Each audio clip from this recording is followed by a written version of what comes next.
Hi, welcome to Monday Minutes. I'm Nick. And I'm Jessie, and the first thing we have to talk about is just the incredible time we had at Koha last week. Woo! Was so fun. It was so fun. Like, we just got to see so many people. I know it's people that we haven't seen in ages.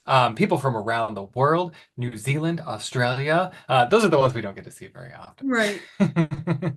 And just really see what everybody is working on. Like, I cannot stop gushing about the union catalog that BibLeap is working on. And the amount of times that we were there and people would be like, I'm working on that too. And then they'd get together and they'd like move things forward, saving so much duplicate work, which is always lovely. Always lovely. All right. Well, we had a wonderful time. We can't wait till next year. And of course, the countdown is now on. Looking forward to 2025 in New Zealand. Can't wait. All right, so today's Monday Minutes, we are going to talk about runtime parameters in reports and just how easy it is to now set these up.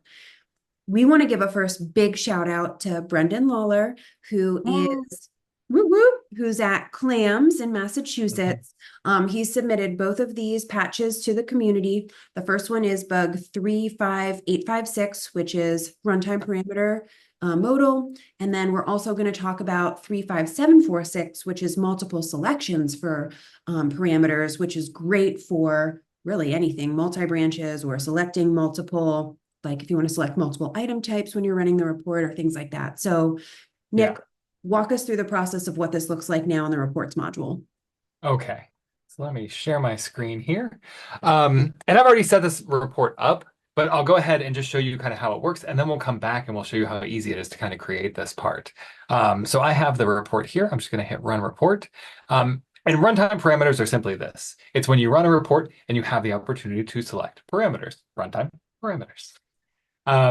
So we're going to go in here. Let's say that we want to look at lost books. And we have our dropdown here with item type. We can choose all, which will display everything, or we can choose a single one here. So just to show the all, we'll run that. And there you go. If we expand this out, hopefully we'll have some other item types. Yeah, you see audiobooks and things like that, but all in the lost status. Pretty neat. If we go back to the report, when we're setting these things up, this is where we set up our runtime parameters with the little hungry alligators. If we want to change one of these, so we have item types, we had this select all. What if we wanted to see a few lost statuses rather than just one? So I'm just going to go ahead and delete this little bit right here. And then here we have this button, Insert Runtime Parameters.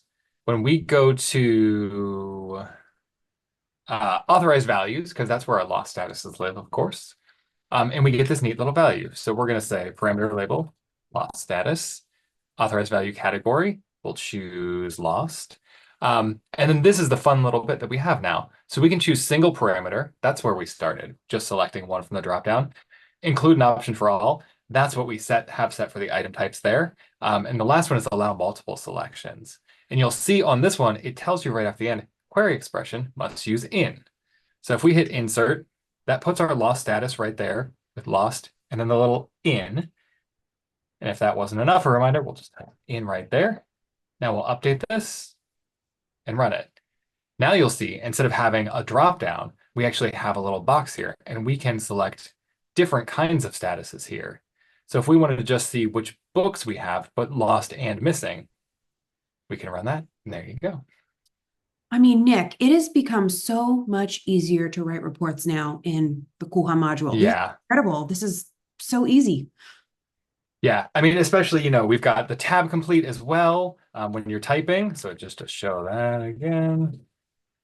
So we can see all the fields that we have and everything like that. And now that you can just insert these parameters, it tells you what to do. I just love how much easier it's getting for everybody to do this and how fun it is. Oh, I love it.